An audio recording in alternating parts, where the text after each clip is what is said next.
खबर बड़ी गर्दिश कर रही है। खबरें जो आई हैं उसमें ये कहा गया है कि पहले वो पिछली की सीटों पर बैठी हुई थी, यानी फ्रंट रो जो थी उसमें उनकी सीट नहीं थी। पहले वो आकर जो 2-3 सीट्स अगली छोड़कर वहाँ पर बैठी हुई थी, लेकिन फिर उनको आगे की सीट्स पर बुलाया गया और उसके बाद फिर सबने देखा कि वो एक्सटर्नल अफेयर्स के मिनिस्टर डॉक्टर जयशंकर के साथ बैठी हुई हैं। इसहाक डार मोहतरम के कब आए? कुछ चंद दिनों में आईएमएफ की तरफ से खुशखबरी सुनी जाएगी।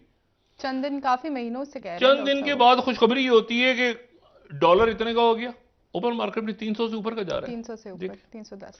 आज के दिन कौमी असेंबली सुप्रीम कोर्ट के खिलाफ खड़ी भी नजर आई। शरद की आरजू ने तुम्हें हलाक कर दिया। तुम्हें तबाह, असल में यह है तबाह करना, यहाँ तक कि तुम कब्रों को जा पहुंचे। यहाँ तक कि तुम अपनी कब्रों तक जा पहुंचे।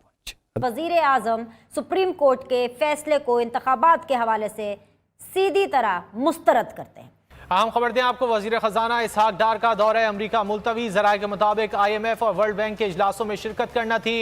मुल्क की सियासी सूरत हाल के पेश नज़र इसहाक डार अमरीका नहीं जा रहे। लोग मर गए ये सुन सुन के, कारोबार बंद हो गए, नौकरियां चली गई हैं, रमजान गुजर गया, चंद दिनों में होने अभी हो गया, कल हो गया, अभी बात है, अभी हो गया, बस हो गया, पैसे आ गए। ऋषि सोनक भी भारतीय नजाद हैं, लेकिन इस विजिट का मेन पर्पज़ ये था कि अक्षता मूर्ति की मदर को अवार्ड दिया गया वहाँ पर। खबर बड़ी गर्दिश कर रही है और वो खबर ये है कि हमारे हमसाया मुल्क इंडिया में UK की फर्स्ट लेडी एक सेरेमनी में देखी गई हैं। सर वो फटाफट पहुँच गई। अक्षता मूर्ति जो कि UK के प्राइम मिनिस्टर मिस्टर ऋषि सोनक की वाइफ हैं, वो इंडिया के दौरे पर हैं। तो ये अचानक से वो इंडिया के विजिट पर क्यों पहुंची, तो सबके कान खड़े हो गए कि भाई वैसे तो खैर इंडिया में आना जाना लगा ही रहता है, आपको पता है, कभी कोई आ रहा है तो कभी कोई जा रहा है, तो हमें तो इसलिए ज़रा हमारी नज़रें रहती हैं कि इस तरफ ज़रा आना जाना कम रहता है, तो हमने कहा चलो दूसरी तरफ का आना जाना ही हम देख लें। तो जनाब आपको ये बताते हैं कि first lady of UK prime minister Rishi Sunak की वाइफ इसलिए पहुंची हैं इंडिया क्योंकि एक तो ये कि वो उनका ताल्लुक़ इंडिया से है, वो भारतीय नजाद हैं, ऋषि सोनक भी भारतीय नजाद हैं, लेकिन इस विज़िट का मेन पर्पज़ ये था कि अक्षता मूर्ति की मदर को अवार्ड दिया गया वहाँ पर, और पद्मश्री अवार्ड है, ये बहुत बड़ा अवार्ड कहा जाता है इंडिया का, और ये वहाँ पर इंडियन प्रेसिडेंट ने उनको प्रेजेंट किया और ये सेरेमनी हुई राष्ट्रपति भवन दिल्ली में। और उस सेरेमनी में खबरें जो आई हैं उसमें ये कहा गया कि पहले वो पिछली की सीटों पर बैठी हुई थी, यानी फ्रंट रो जो थी उसमें उनकी सीट नहीं थी। पहले वो आकर जो 2-3 सीट्स अगली छोड़कर वहाँ पर बैठी हुई थी, लेकिन फिर उनको आगे की सीट्स पर बुलाया गया और उसके बाद फिर सबने देखा कि वो एक्सटर्नल अफेयर्स के मिनिस्टर डॉक्टर जयशंकर के साथ बैठी हुई हैं। हमने कहा जनाब सोशल मीडिया पर ये वाली खबर जो है वो बार बार चक्कर लगा रही है, तो चलें हम भी इसको एक चक्कर लगवा दें अपने प्रोग्राम में। इसकी डिटेल्स में आप बताई दी मैंने आपको सारी, अब और क्या बताऊं, लेकिन चलें आपको मैं बता देती हूँ। इसमें जनाब कुछ ये बताया गया है कि प्रोटोकॉल गवर्नमेंट ऑफिशियल्स जो हैं afterwards requested Akshata to take the front row seat and sit next to minister of external affairs. लेकिन बहरहाल जनाब हुआ ये है कि जो उनकी पद्म भूषण अवार्ड है ये, इसकी वजह यह है कि इन्फोसिस में उन्होंने बहुत ज़्यादा काम किए हैं। अब इन्फोसिस वहाँ की एक बहुत बड़ी कंपनी समझी जाती है। She launched multiple projects to improve health care, education, the arts and culture, animal welfare and women's empowerment as a philanthropist, author and former chairman of the Infosys foundation.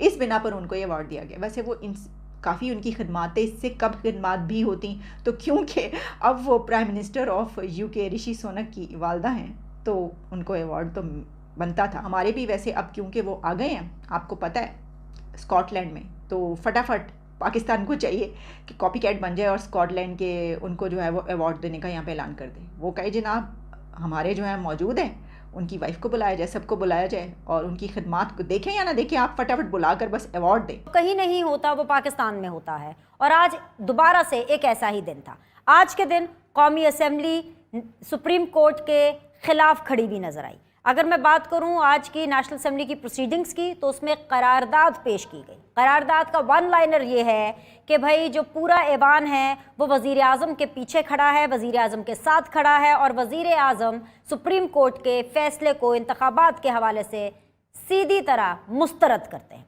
मतन में करारदाद के ये कहा गया है कि जी सुप्रीम कोर्ट के 3 रुकनी बेंच का जो फैसला है उसमें अक्सरियत पर अकलियत को मुसल्लत किया गया। ये ऐवान बेजा अदालती मुदाखलत को मुस्तरद करता है।